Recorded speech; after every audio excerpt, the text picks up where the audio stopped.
From the southeastern corner of western North Carolina, this is Folklore.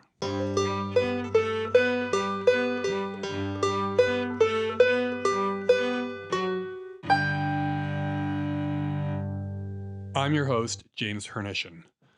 There's not a lot of excitement built into the 2024 primaries here in Polk County.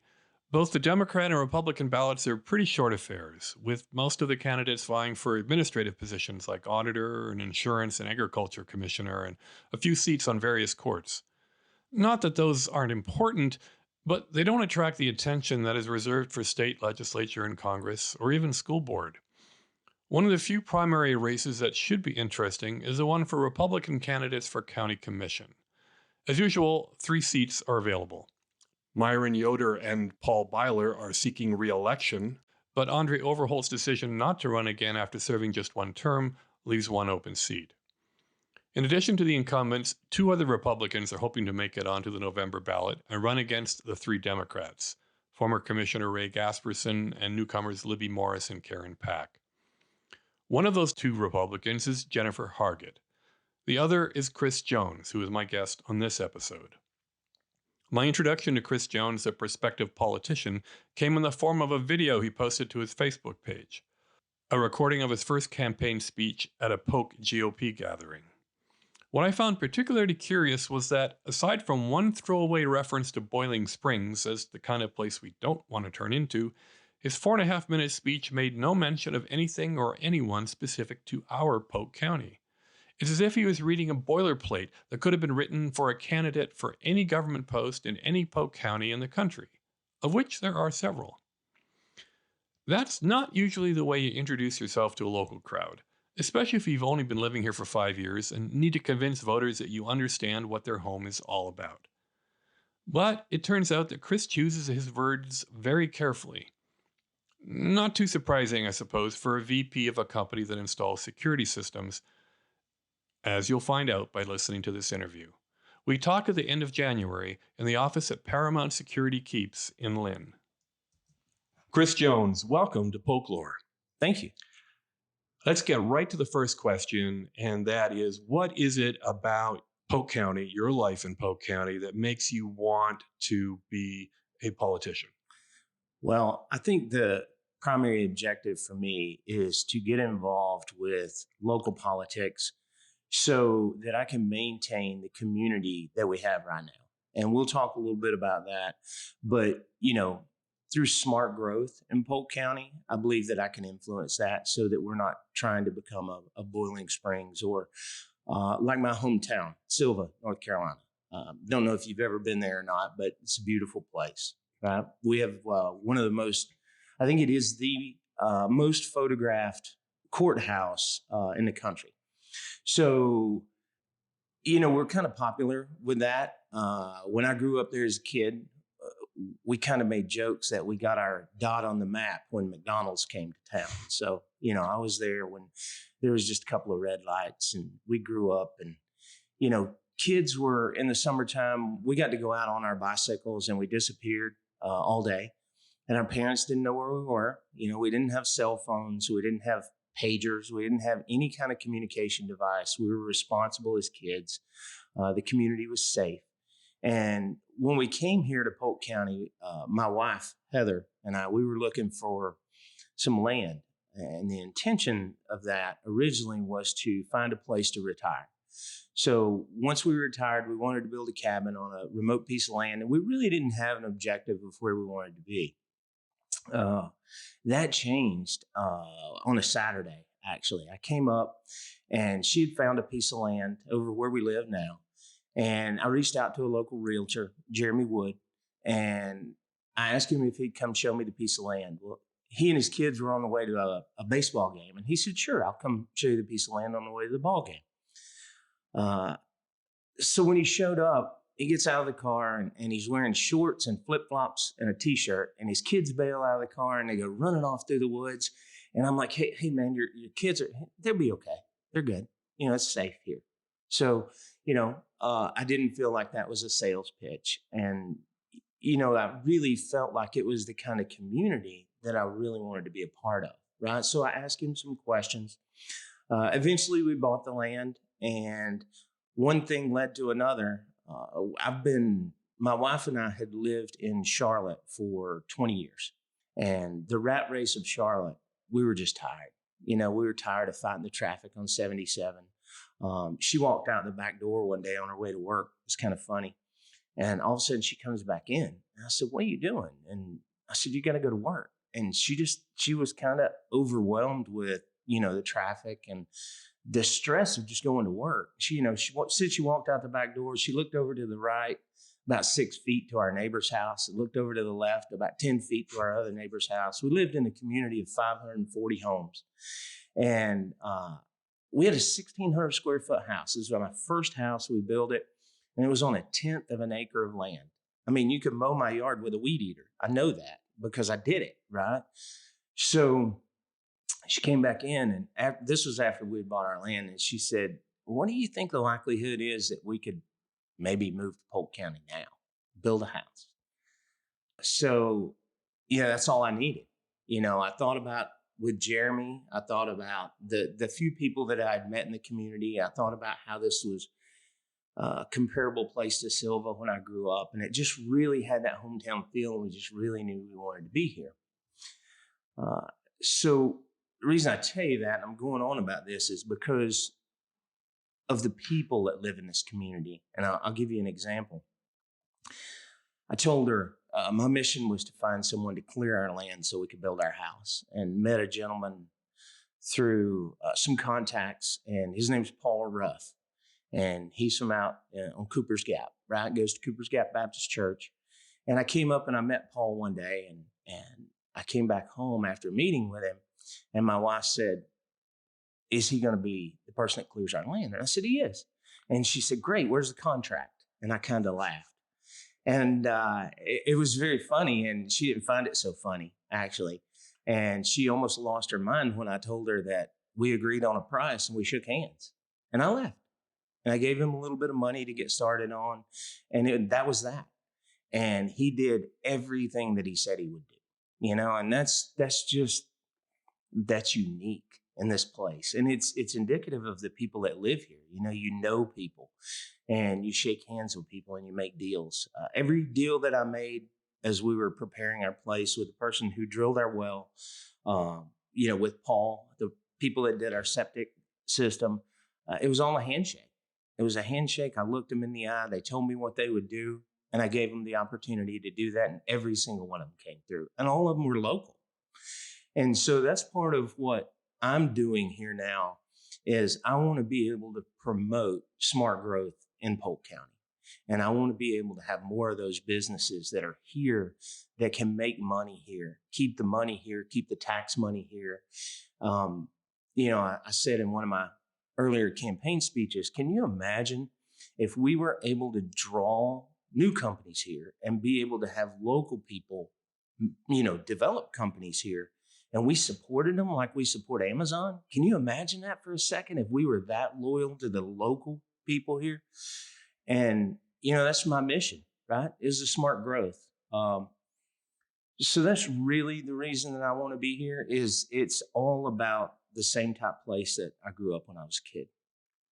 Well, just one sort of side question from that. You've made this marvelous pitch for living in small town rural America, basically, but you work in Charlotte. I do. How do you kind of square your vision for growth if you're not actually working here? I'm not trying to be critical. I was just saying most of the folks who are in the political landscape in Polk County also work in Polk County, but you subject yourself to a miserable commute 3 times a week. That's a fair point. And I do that because I'm dedicated. I'm loyal to the company that I work for. I grew up in my career working for corporate America, and my boss now, the owner of the company, I report directly to him, who, as a matter of fact, he used to be a technician of mine when I worked at one of those big companies, and he got tired of the rat race as well. So he decided to go out and build his own company. And he called me up one day and said, "Hey, I need somebody with the experience that can help me grow this." So bounce forward to today, you're sitting in it. We're right here in Lynn. This is Paramount Security's office. This is our Western North Carolina office. And out of this office, we support a lot of major customers up here. The Eastern Band of Cherokee Indians, we do their access control and video. That's big. And we do that out of this office.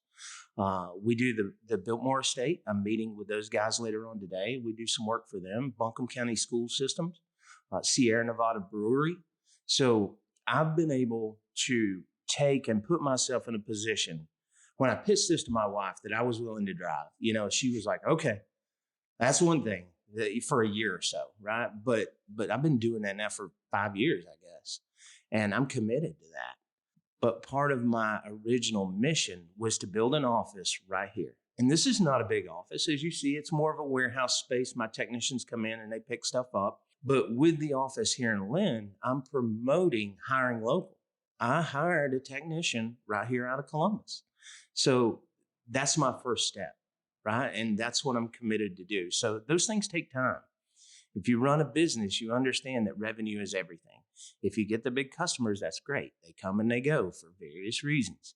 But I'm committed to building this up, and I want 2 technicians here, and then I want 4, and then I want 6, and I want to be able to support those businesses that support us locally. Let's talk about the evolution from being a member of the planning board to running for the commission. The planning board is sometimes a stepping stone for an elected office. What have you learned as a member of the planning board for Polk County that will inform what you would do as a commissioner should you win? It's a great question. So first off, it all starts with the support of the local government, right? Kathy Ruth and her staff are amazing. And they have taken on the new members as they come in. And then she really works hard. Her and her team work hard to get people involved and teach them the right way to do things. Because there's process and there's procedures, right? You can't just go in there and be mad about things and not want to solve problems. As I've worked through that, I don't know if you're aware or not, but I'm also on the Polk County Board of Adjustment. So the way that all plays into effect here is the planning board hears things through ordinances and variances and things like that, right? We get all kinds of applications and we have to hear those things. We make our recommendation to the county commissioner. So we don't set policy. We do all the due diligence, be able to get all the information together, and then we present that. Kathy really presents that to the county commissioners, and decisions are made on that. As part of that, I was also able to join the Board of Adjustment, and that's fun. If you've never been to one of those meetings, that's an adventure. It's a good thing. The Board of Adjustment primarily deals with special use permits. As an example, there's a real world situation that happened that really opened my eyes to make me want to get involved as a county commissioner. And that was a recent case. And there's some things I can talk about that and some things that I'd rather not talk about or can't talk about because we're a quasi-judicial board. So you understand what that is. So we hear cases based on facts, just like when you watch TV and you have a court case and you're watching that and through the media everything that's going on around the court case. But the jurors in that situation, they only hear the testimony, and that's all you can take into consideration.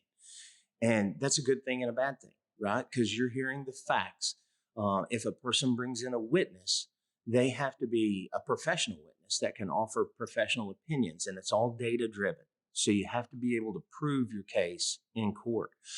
But to reflect back on your original question, we had a situation where we were going through some of the zoning, right? And there was this situation that came up as we went through the zoning. We talked about animal processing, and the way we talked about it in the planning board, I can't speak for everyone, but I can speak for myself. And what I was concerned about was, let's just say somebody wanted to build a chicken farm next to your house, right? And it had 25 buildings that are 100 yards long. It's full of chickens, and there's noise, they stink. There's a lot of things that come in with that, right? And so, if I ask you, do you want that next to your house? You reflect back. It's kind of like a NIMBY thing, right? Well, actually, we did have a neighbor that had chickens. The chickens weren't the problem; it was the rooster. Yeah, that noise from the roosters. But yeah, I understand that. So, but we weren't dealing with that. We were dealing with, we were trying to decide about in multi-use, which most of the county is zoned multi-use, that is zoned, is multi-use.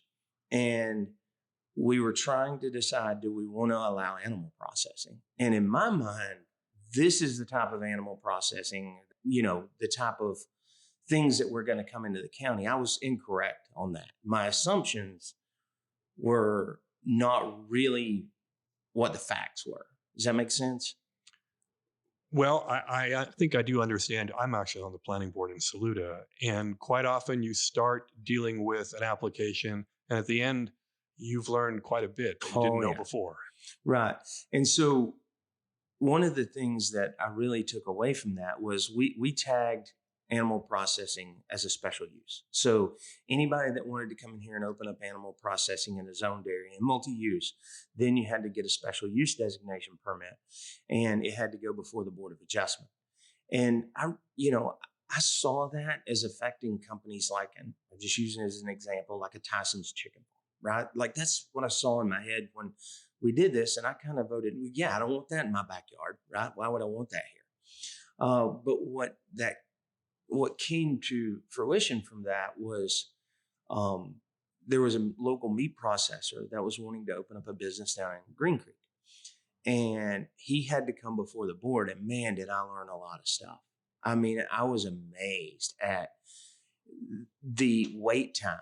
If you need a pig or a cow processed, as an example, I heard testimony that if you're a farmer and you wanted to have a cow processed, when that calf dropped, you better have it on a list so that it can be processed when you're ready to do that, because there's such a long wait list and there wasn't a lot of facilities around that could do it.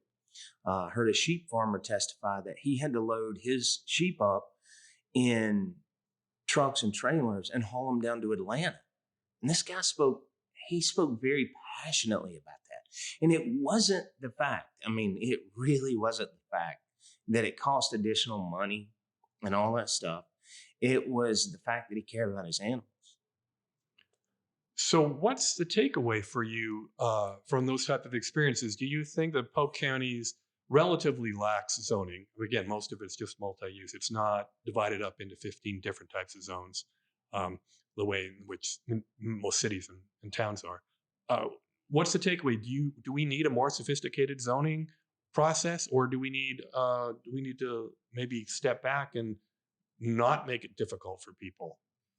So that's a double-edged sword, right? It's like most of the county's not zoned. And I think the people that live in an unzoned area are going to stand up and fight, because that's the kind of life that they chose. They want to be there. They don't want government coming in and affecting that. And there are other areas that choose to have really harsh restrictions. I say harsh, that's probably not a word that I should use, but But onerous regulations. absolutely. And that's the environment they want to live in, right? They want to make sure that certain things are maintained or in and around their homes.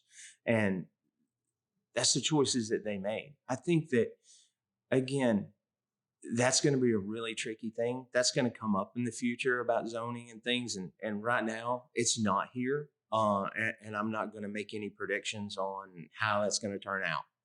I'm not even going to make any predictions on, the stance that I would take. I would need to hear those things and the arguments and those things, and make sure that the public came in and voiced their opinion.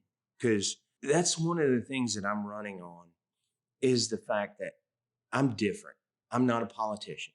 I want to hear your perspective. As an example, the farmers down in Green Creek. I'm not a farmer.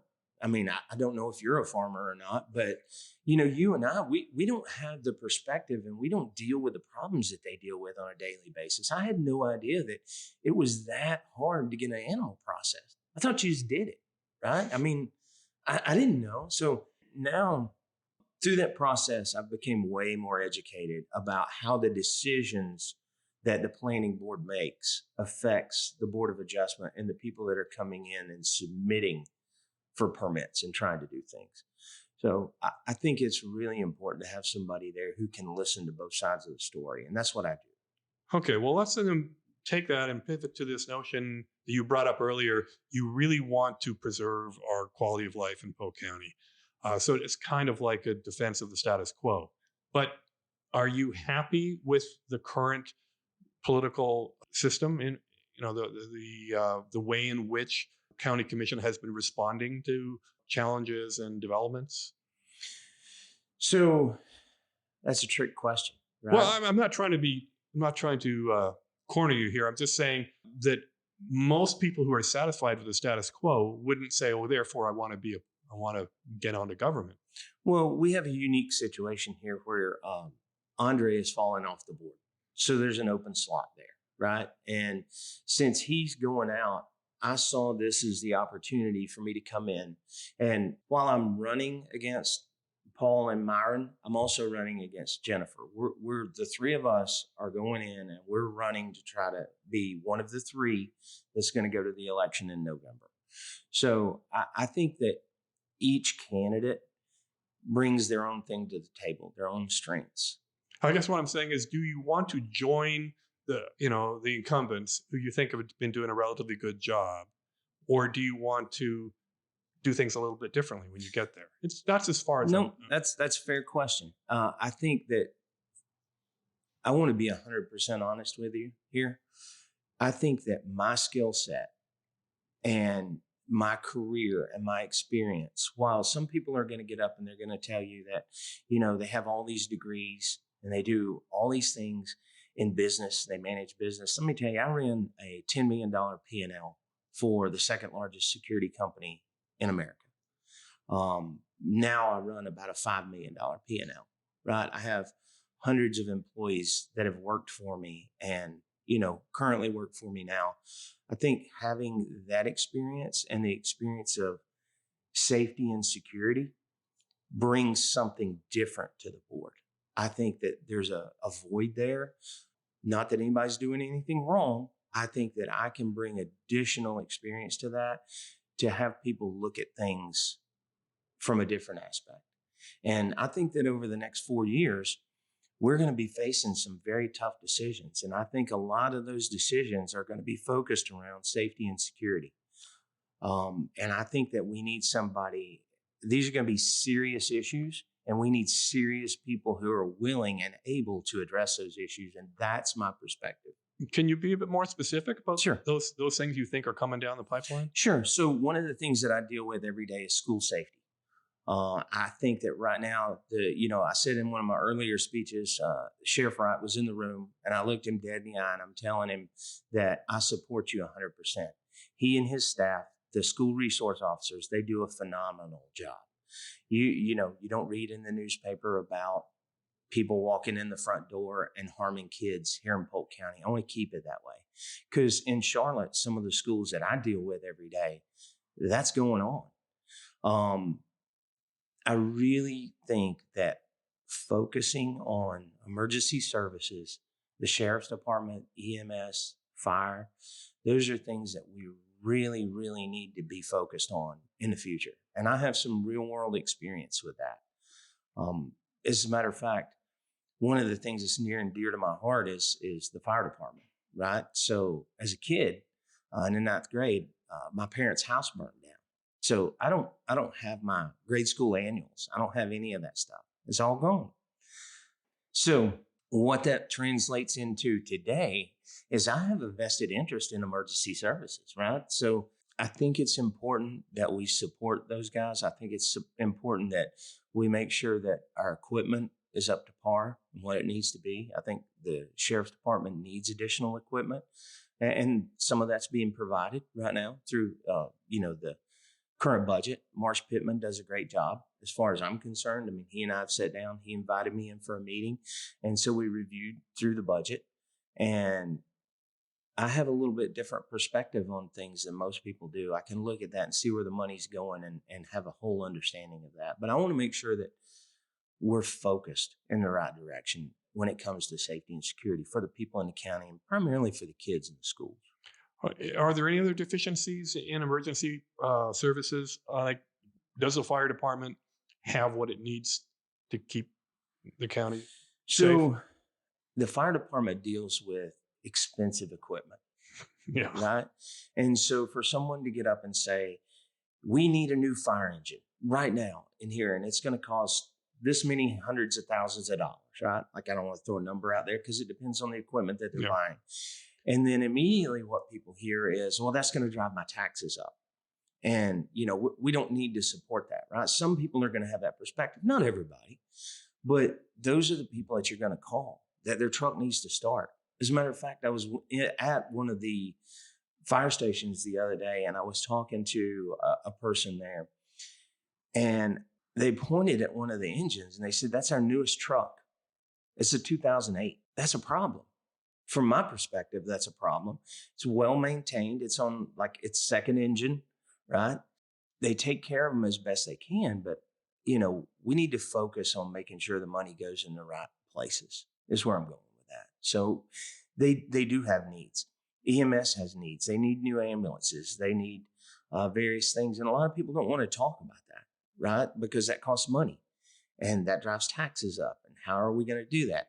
And that's where I come back to smart growth, drawing businesses in here that's going to serve our community and be able to keep that tax base right here in Columbus and in Polk County so that we can buy some of those things. Well, one of the things that I was a little bit surprised to learn after I've been here for a while was that the people of Polk County are relatively tolerant of paying taxes if they think they're being used wisely. So, I mean, there's plenty of people who just, completely oppose any tax increase all the time because that's almost an American way of life. But for instance, the Polk County Commission has strongly supported Polk County schools to the point where they actually give more money. The students have more dollars per student at Polk County and many other districts. We do really well. We give the schools more money than we have to because people really care about their schools and they're very proud of our record. So I guess if I was asked to make a decision on whether taxes should go up for something that I think is important, or should we just try to cut something somewhere else because we absolutely don't want to increase taxes, I would say I think this county actually isn't opposed to raising taxes when it's required. Do you have a similar point of view? So, yeah, taxes are a necessary evil, we'll call them, right? Because they keep things flowing and they keep things like emergency services. When you need an ambulance, it can come to your house. But I actually want to reflect back to the question initially was the county supports the school systems, and Aaron Green and his staff and everybody in the school systems do a phenomenal job. And I think the support from the county and the tax dollars from the county is reflected in how the school systems here are ranked, right? We bounce back number 2, number 3 in the state all the time. I mean, the kids that are coming out of here, they get real world experience in things. I don't know this for a fact, but I heard a story that previously they had a program where kids built a house during the school year, right? Like, that's amazing. Think about that real world experience, that vocational experience that they're getting. They're not sitting in a classroom and in some college somewhere. And I'm not saying that's not important. Don't discount that, right? But you're talking about my industry as an example. You can be a person in my industry and be in that vocation and work with your hands every day and develop a skill set. And you cannot have an education and make $100,000 a year. There's not a lot of industries that you can do that, right? So being in the electronic security has afforded me the ability to go down that road and to be able to be very successful in my career. And I see people and I help mentor people that they don't have any desire to go to college. And I think that comes back to the whole vocation thing here in Polk County. I think kids are really getting real world experience. They understand through the FFA, how farmers work, right? Or how farming works. And all the programs that they have are connected to real world. And I think that's incredible. People here support the local sports teams, right? High school and grade school sports teams. I mean, it's almost like football in Texas. Like, people live and die by that here, and they're proud of that. So I get the sense, kind of like summing up here, that you're not you're not on a mission to change everything. You recognize that there are certain things that Polk County should be proud of, and you want to continue supporting them. Yes. But you would also like to bring perhaps slightly different perspective on things based on your professional background that you think might have been missing in some of the approaches to managing the county. I don't necessarily think that missing is the word. I think that we can, if you're making swords, you can never have too sharp a sword, right? So I think that my skill set comes into play there, that I can help people to be able to see around corners. And, that's what people, they kind of joke with my boss all the time, and they say, "What does Chris do for you?" And, he comes back with, he helps me see around corners. He helps me not get hit in the back of the head with something that I didn't see coming. And I think that I can do that from this aspect. I think I can help the sheriff and the local police in Columbus, Tryon. I really think that I can bring things and have a perspective where people can come and ask me questions. One of the things that I really want people to understand is I look at things from a logical perspective and common sense. And that's not as prevalent as it used to be. For someone who's willing to sit down and talk to people and listen to their problems, understand their perspective, I think that in life, when two people have a disagreement, you have an argument or you have a problem, right? Problems can be solved. Arguments can't. If you don't believe me, just look at Facebook. Some people they have a desire to be mad, and that's their right to do that. I'm not taking that away. I'm a free thinker, right? I like to think for myself, and I like to use my real world experience and who I am as a person to influence things.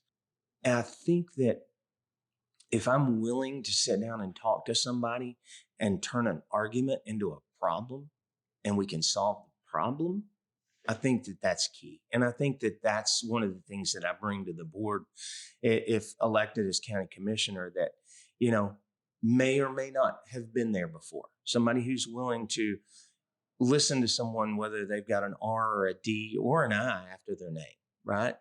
I don't really look at that.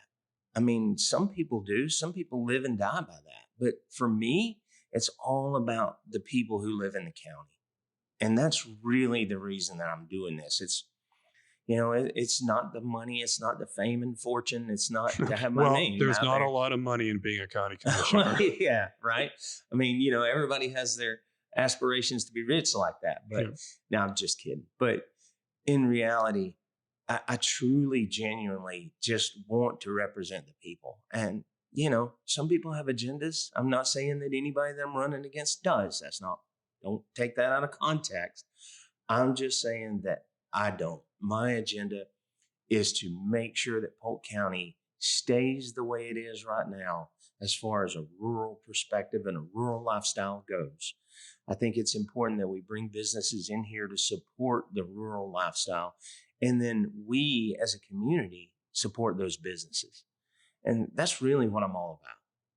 All right. One last thing then. What you've just said is almost a dictionary definition of conservatism. In a sense, you want to conserve what we have that you think we should preserve. You're not about tearing it all down. There is, in this country, a lot of people who are very enamored of the idea of tearing it all down. They're not happy with government, but you want to be part of the government. So is it fair to say that you're not a big fan of Ronald Reagan's thesis that the government is the problem? You can look at that from many different directions. I think that Ronald Reagan stood up and he was willing to say what other people wouldn't say, especially in a position that he was in, right? So no, I don't think we need to tear everything down and start it all up again, right? In a different aspect, because who knows what that's going to look like. That's a slippery slope when you go down that way. And as far as me being conservative fiscally, that's what I do for my company. Like, I look at the best ways to do things that are the most efficient, that will get the most return on investment. And I think that that's some of the things that I can bring to the county. And that's going to be my mindset as I go through these things. and I help the other county commissioners and, Marsh, as they're planning. I don't want to spend your money as a citizen in a wasteful manner. I want to make sure that every dollar counts. I said one of my slogans in my campaign is make your voice heard and make your vote count. And if you have a candidate that you believe in and you can count on that person to do what they say and say what they do, I think that that's unique in this perspective. I mean, one of my missions here today was to convince you to vote for me. So, in our earlier conversation, I didn't know if I could do that, but that's my challenge, is to reach out to people like you, honestly.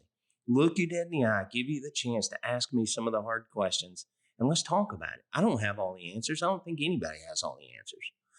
But I think that together we can work toward a common goal. And the common goal, from everything I know about this county, is to maintain our rural status and not turn into a modern day Silva or a Boiling Springs, which everybody likes to say, right?